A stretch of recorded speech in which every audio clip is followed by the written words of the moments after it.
I'm Dr. Ethar Hamid and I'm a consultant urologist at Farnborough Hospital DHA branch. आज हम जिस मौजू पर गुफ्तगू करेंगे वो है इरेक्टाइल डिसफंक्शन। इरेक्टाइल डिसफंक्शन होता क्या है? By definition or by book, it's inability to achieve or maintain a firm erection for an intercourse.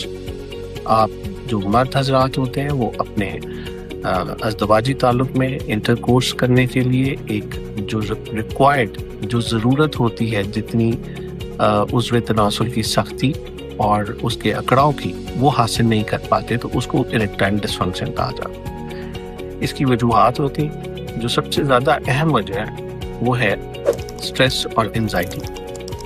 Second, porn addiction. हमारे यहाँ जो है हम बहुत ज़्यादा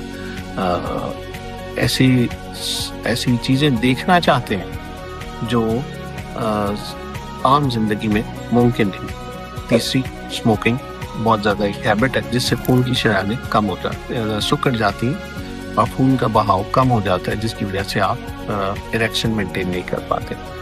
एक और जो अहम वजह है जिसको आजकल हम बिल्कुल ही नज़रअंदाज कर देते हैं वो है lack of exercise, physical activity हम नहीं करते जिसकी वजह से खून के बहाव में कमी आ जाती है और फिर इरेक्शन मेंटेन नहीं हो पाती। एक और वजह है वो हार्मोनल इश्यूज है, उसमें डायबिटीज़ एक अहम वजह है जिसकी वजह से आपको इरेक्टाइल डिसफंक्शन होता है। हमें इरेक्टाइल डिसफंक्शन को समझने के लिए ये मालूम होना चाहिए कि ये क्यों होता है। बेसिकली जो इरेक्शन होती है मर्दों में उसकी वजह उसका जो आप कह लीजिए फिनोमिना है, जो उसकी फिलॉसफी है वो ये है कि जब आपके पीनिस में या उज़्व तनासुल में खून भरता है तो वो अकड़ जाता है या वो स्टिफ हो जाता है या वो फर्म हो जाता है और वो एक रिक्वायर्ड फर्मनेस और स्टिफनेस चाहिए होती है आपको पेनिट्रेशन के लिए अपने पार्टनर में और इंटरकोर्स के लिए। अब इसका इलाज क्या है? इलाज सबसे पहले तो लाइफस्टाइल।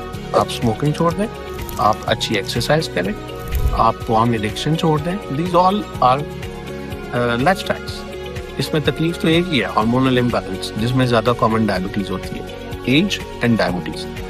तो ये आप लाइफस्टाइल चेंज कर लें, आपकी इरेक्टाइल डिसफंक्शन ठीक हो जाएगा। दूसरा क्या है? दूसरा है मेडिकेशन और तीसरा क्या है? वो है surgery. So there are three main factors, तीन बड़ी ज़राए हैं जिससे आप ईडी ठीक कर सकते हैं। एक लाइफस्टाइल, दूसरा अद्वियात और तीसरा सर्जरी। तो आज हम चाहेंगे कि आप इसका मेडिकल ट्रीटमेंट जो है, जो अप्रोप्रिएट मेडिकल ट्रीटमेंट है ईडी का, वो है सिल्डेनाफिल।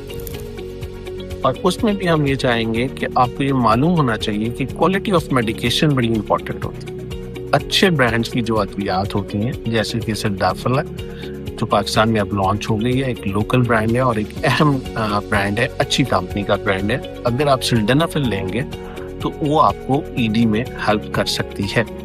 कैसे कर सकती है वो हम आपको बता चुके हैं कि ये खून का बहाव बढ़ा देती है और जब खून का बहाव बेहतर हो जाता है तो फर्मनेस और इरेक्शन और स्टिफनेस आ जाती है और वो आप मेंटेन रख सकते हैं इंटरकोर्स के।